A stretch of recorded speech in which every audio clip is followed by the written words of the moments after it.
نمشيو للمغرب اللي هذا يعتبر اكثر موسم موجود فيه اجانب في الدوري المغربي. هما كانوا 8 مدربين اجانب و8 مدربين مغاربه، فما زوز غادروا دونك ولاو 6 مدربين معناتها اجانب. هذا راهو تبدلوا نحكيو في ال5 جولات هذو، معناتها لعبوا فقط 5 جولات وديجا بدلوها. ناخذوا مثال نحكيو على الاربعه الكبار، نحكيو مثال على الرجال المغربي اللي بدل اجنبي باجنبي. الاجنبي القديم كان ياخذ في 20,000 دولار يعني تقريبا 70 مليون، ونحكيو لهنا بالنسبه لريكاردو سابينتو اللي هو الجديد ياخذ في 35,000 دولار. نلقاو احنا ديما في نفس يعني نفس الترانش اللي نخلصوا فيها.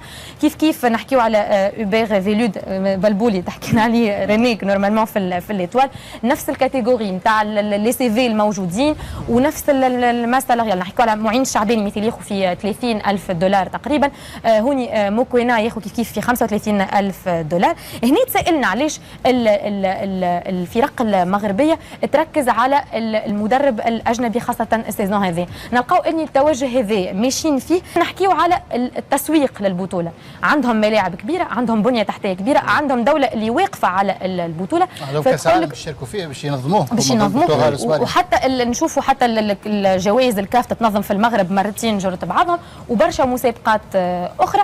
هنا علاش مثال التوجه نتاع موكوينا اللي هو يقول لك مدرب معروف افريقيا ونجيبوه باش نحسنوا من القيمه التسويقيه نتاع الفرق نتاعنا. لكن هنا هل الاستثمار معناها نقولوا هذايا الكل، هل ديما هو يضمن انه كي نجيب مدرب غالي في السعر ومدرب سيفي كبير انه هو باش ينجح؟ هذايا من عارف سؤال انتم زاد بعديك تجاوبونا عليه. باش نكملوا فقط باخر نلقاو اللي المنتخبات فوالا تاع الشارع الرياضي التونسي الكل يحب على مدرب اجنبي، ومدرب اجنبي زاد مش اي مدرب اجنبي صف اول معناتها الحديث على اعطينا بربي لي شيفر تاع الجيران نتاعنا قداش يخلصوا باش نحنا نجموا نقيسوا رواحنا بارابور سا.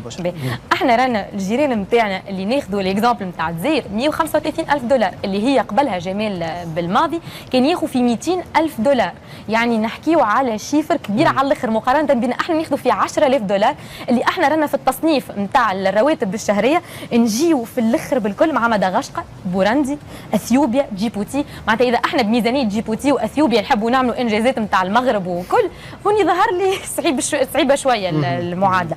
فنشوفوا انه يتراوحوا بين 135,000 دولار. نلقاو مثال جنوب افريقيا 75,000 دولار، وليد الركراكي كان 65,000 دولار ولا 70,000 دولار، اليو سي سي اللي مازال كي يتنحى 46,000 دولار، حتى مصر اللي هو مدرب مصري ياخذ في 30,000 دولار. كي نجيو لتونس نلقاو فوزي البنزرتي كان ياخذ في 10,000 دولار تقريبا، قبله جلال القادري ما خلصش فيهم هذيك حاجه اخرى واجب وطني مقدس صحيح. جلال القادري ياخذ قبل زاد تقريبا 11,000 دولار، ورغم هذاك الجزائر تقعد ما تتعداش مثال نهائيات كاس العالم. احنا كنا ديما موجودين حتى بالاسعار معناتها بالاسوام هذه ما تعداش الدور صحيح بالاسعار هذه الكل هزه كان كهو معناتها في الفتره الركراكي من بعد كاس العالم باش زاد العقد نتاعو تزاد بالطبيعه. هما اغلبهم راهو برشا اللي تزادوا بعد الانجازات اللي عملوهم. فهنا يقعد السؤال ايمن اللي نحب نختم به، هو لو احنا فرضا قلنا باش ننفستيو باش نجيبوا مدرب بالاسعار هذوما الكبار، هل المدرب هذايا باش يعطي نتيجه في الملاعب اللي عندنا؟ باش يعطي نتيجه مع الحكام اللي عندنا؟ باش يعطي نتيجه مع سياسه الرؤساء نتاع الجمعيه نتاعنا اللي هو يتدخل في التشكيله ويحب يعرف ويحب يدخل ويحب يسال وعلاش الملاعب هذاك يجي وعلاش الملاعب هذاك ما يجيش؟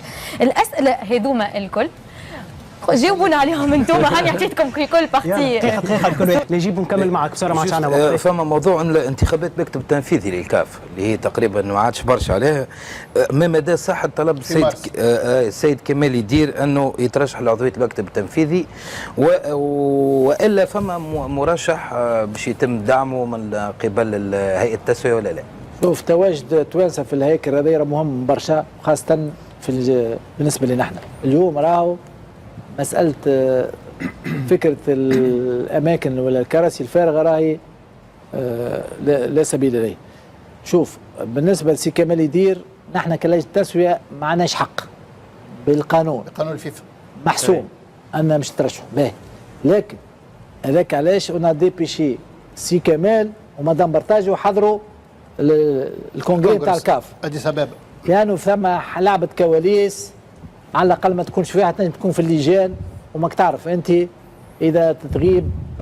خلينا نفهم الناس انه المقعد نتاع تونس اللي موجود حاليا اللي هو مقعد شمال افريقيا عند وديعه الجزائري باش يتم نهايه الولايه نتاعو في مارس الجاي، ولذلك فما معناتها تنافس ما بين تونس وربما الجزائر وربما المغرب على مقعد شمال افريقيا.